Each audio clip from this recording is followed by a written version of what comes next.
Tu peux te poser à ton aise. On va arranger les caméras une dernière fois, histoire que tu ressortes quand même bien beau gosse pour la famille. Ouais, pas trop calme ça. Die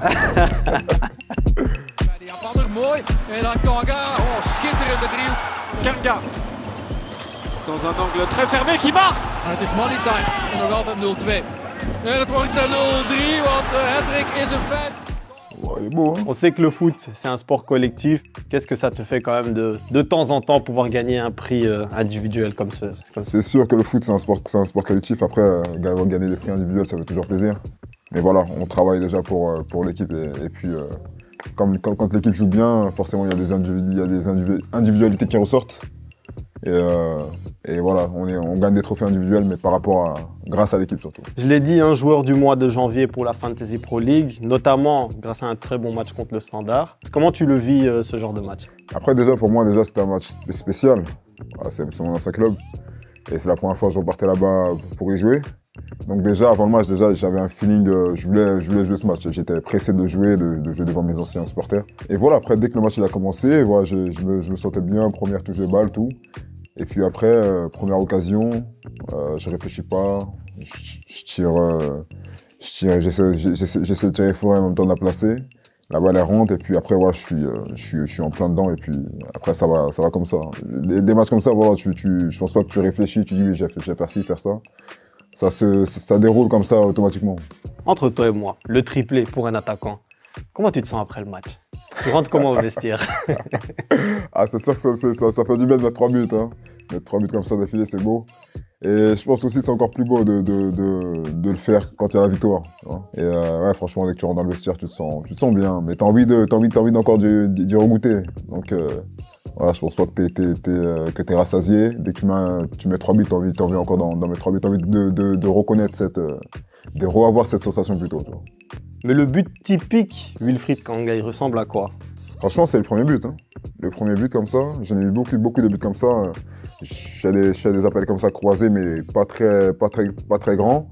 Et puis frappe du gauche. Franchement, je pense que j'ai mis plus de buts du gauche que du droit dans ma carrière. Et ouais, des buts comme ça, j'en ai mis beaucoup. Pas vraiment angle fermé comme je l'ai mis contre le Standard, mais des buts comme ça, j'en ai mis beaucoup quand même. Ça me fait penser à quelqu'un dont je sais que tu as regardé ses images, c'est Didier Drogba. Qu'est-ce qui te parlait dans son jeu quand tu étais jeune et que tu regardais ses images? Didier, franchement, c'était tout, hein, à peu près tout dans son jeu. Hein. Son jeu de haut but, sa dalle, tu sentais qu'il avait faim, il fatiguait les défenseurs. Et même quand tu marquais pas, tu sentais qu'il était sur le terrain. C'est ça que j'aimais bien avec lui, c'était sa détermination, sa rage. Tu le sentais en fait. Et voilà, un attaquant, même quand tu marques pas, et puis sur le terrain, tu dis purée, il a fait un match, purée, il était là. Ça, c'est un bon ressenti, tu vois. Ça montre que l'attaquant, il est spécial, quoi. C'est quelque chose que tu essayes vraiment d'être au-delà d'être un buteur? Exactement, ouais, j'essaie de servir mes coéquipiers, servir mon équipe. Quel que soit ce qui se passe dans le match, c'est-à-dire que si je rate ou si je suis pas très bon, pas très efficace, j'essaie juste de servir l'équipe, voilà, d'être présent, de pas me cacher, de toujours être là, aider, voilà, proposer des solutions. Et ça fait que même si tu marques pas dans le match, tu sens que le joueur il a été présent, il a apporté à l'équipe. Et c'est important, je trouve. Et quand j'étais jeune, je regardais beaucoup de Drogba. Hein. Je regardais beaucoup de Drogba, j'étais un peu, nous on disait voilà, un peu matrixé par ça, parce que je regardais ses vidéos, je regardais ses actions, tout ça. Et après, je dirais pas que je voulais être Drogba, j'ai jamais voulu être quelqu'un d'autre. En fait, j'ai toujours voulu juste être moi-même, jouer.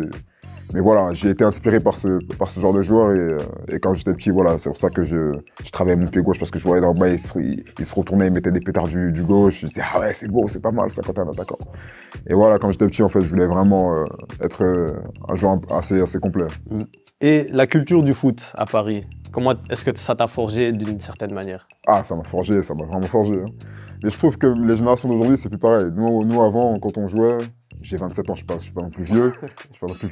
Mais voilà, je trouve que entre ma génération, voilà, tu vois, les 98, 97, 99, 2000, 96 et avant ça, ça jouait beaucoup au dehors. Je sais pas si tu vois ce que je veux dire, on jouait beaucoup au dehors, c'est-à-dire que nos parents, ils venaient, allez, il est temps de rentrer, tu vois, ils devaient venir nous chercher pour rentrer à la maison, tellement on aimait jouer au foot dehors. Et je pense que tout ça, ça nous a aussi apporté parce que ça nous a poussé à aimer encore plus le foot et à désirer jouer au plus haut niveau très tôt en fait.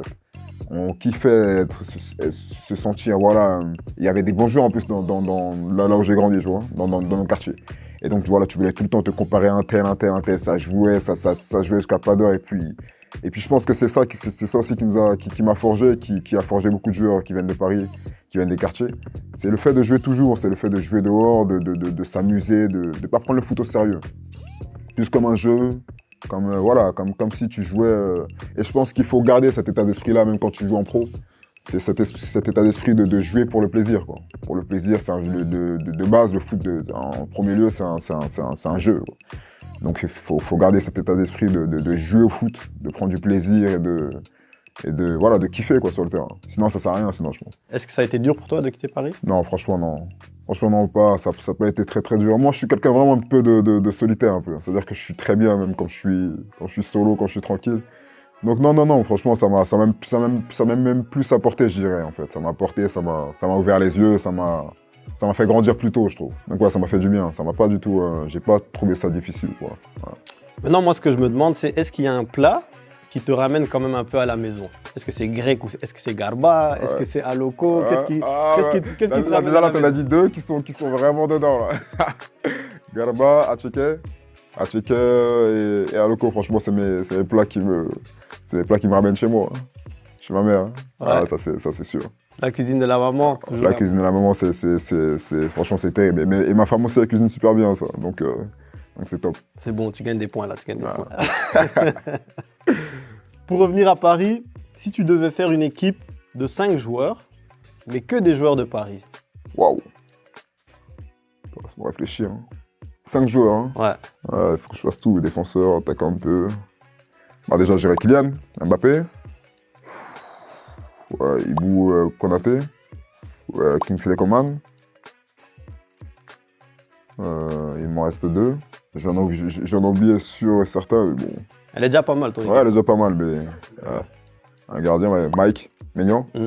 Et un dernier. Moi, quand j'étais petit, en tout cas, quand on était jeune, qui m'a vraiment marqué, qui était vraiment chaud, bah, je vais mettre Djorko. Jonathan, il connaît. Si tu pouvais ramener un pote à toi qui est dans le foot, justement, pour jouer un match avec toi, 2 attaquants, tu le mets à côté de toi. Ah, 2 attaquants. Ouais. À côté de moi. Qui je crois. Je vais prendre Otson Edouard. Ok. Et pourquoi? Parce que quand on était jeune au PSG, on a fait du.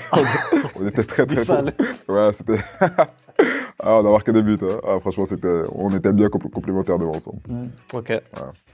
Quelle est la chose dont tu ne pourrais pas te passer? Jésus, Dieu.